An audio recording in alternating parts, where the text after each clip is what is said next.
Right across the world, governments are grappling with how to balance innovation in artificial intelligence with the protection of human creativity. Australia has taken a firm stance, confirming that AI developers will not be allowed to train their models on locally created works without permission. Joining me today is Dr. Karen Sutherland. It's good to see you as always. What is the significance of the decision here at home? Take us through what the artists can look forward to. Well, look, it's pretty groundbreaking because this sort of thing hasn't happened around the world that I have seen. So there's been lawsuits where AI platforms have been taken to court over the use of copyrighted materials without consent. Recently, Anthropic had to pay back many authors because their platform was trained on their book. But I haven't seen a government actually come out and say, no, AI platforms are not exempt from copyright. In Japan, apparently, it's free reign, and it's fine for AI tools to train on copyrighted materials there. So this is quite an interesting, and I think it will be a much welcomed direction by our government. How it will play out is another story. That was my next question, is how the government plans to enforce consent for this AI training. Well, that's right. And I mean, if the AI tools aren't getting that consent, companies are worth billions. Like, I mean, taking someone like just a sole creator taking on an AI behemoth, I mean, how will that work in actuality? And on the flip side, so look, I do not condone the use of copyrighted materials to train AI models on at all. The only downside is that there'll be less Australian content on those platforms because they'll be using really content from the US and other countries because they can do that without the copyright. It's pros and cons for each. Absolutely. I'm wondering what impact this has on AI companies operating here in Australia and whether or not, it feels like Meta and a few of these other ones, they always get tripped up when they come to our shores because Australia tends to slam the door in their face or start putting up red tape and things like that. And I hear about it a lot more than other places out there. Do you think that that's the case? We're just very protective, stringent, strict maybe? Oh, absolutely. And it's not until you go to other countries that you realise, and not just in this context, but in a range of contexts, you can see there tend to be a lot more sort of rules and frameworks that are in place here in Australia. What's interesting though is when you mention social media is, I mean, tools like Meta, even X have been going to train their AI models on social media content that people are posting as well. So this will rule that out too. So that'll be interesting to see how that plays out. I'm wondering how it compares to what's happening in the US and the UK. Do we have any understanding of what's happening overseas when it comes to this sort of thing playing out in a parallel manner to Australia? Well, it tends to be, I mean, in the US, I mean, California has come out with certain rules around AI development, but I haven't seen much about the copyright sort of thing. It tends to be platforms being taken to court by other organisations or a group of creators. And then, it plays out in court that way. But I know that specifically Meta was blocked in the EU for a while. I'm not sure what's happening now, but they were blocked from training its AI model on people's Facebook posts and Instagram posts and things like that. So I think there is some sort of legislation in play, but it really comes down to that question of, with copyright, is it fair use or not? And so the platforms are saying, well, when it's not being actually generated in its original form, and so it's just being used as sort of inspiration.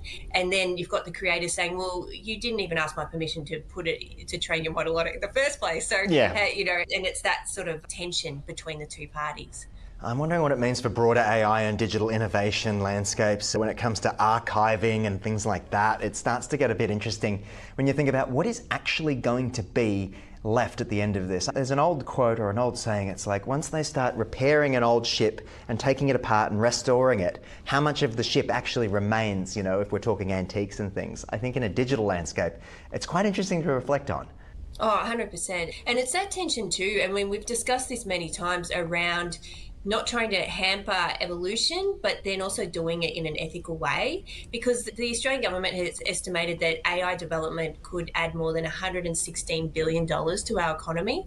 And so you've got that sort of money being waved around and the promise of it, but then you've also got the ethical use and the ethical training of AI models as well. So I guess hopefully they'll find a balance. Well, let's keep it with AI for the moment, but jump over to our next story. Elon Musk unveils AI-powered Grokipedia. As artificial intelligence continues to reshape how this information is created and consumed, a new contender has of course entered from our friend Elon Musk. Take us through a bit about Grokipedia, this AI-driven platform. Of course, you call it Grokipedia.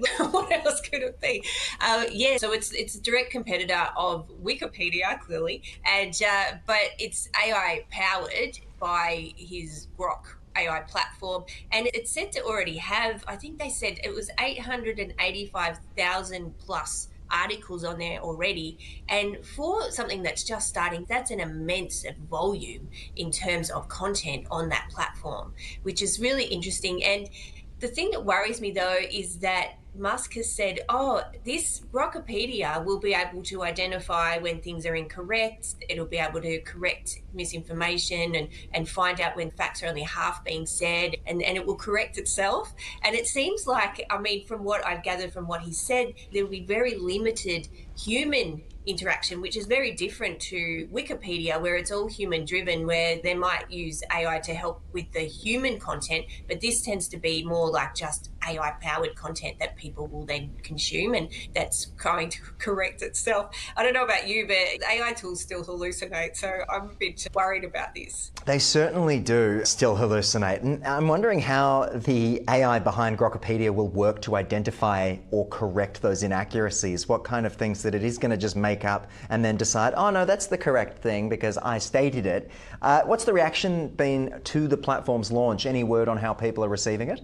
No, I mean, but there are people out there who love Grok and use Grok a lot, and of course, and who also love Musk. So I think there will be absolutely an audience that will embrace it. I haven't had a chance to really go in and have a look at it yet, but yeah, I will be interested just to see, and it'll be interesting to see if you search for the same thing on Wikipedia, what the actual information is. I'd love to do that comparison. Or a big, somewhat of a large exodus from X, if you will, earlier this year. I'm wondering how it's going to maintain or compete, I suppose, as you say. But why is the move significant, do you think, in the broader AI and information landscape? I don't generally go to Wikipedia, sometimes do, but it's interesting where people are going to be plucking their info from moving forward.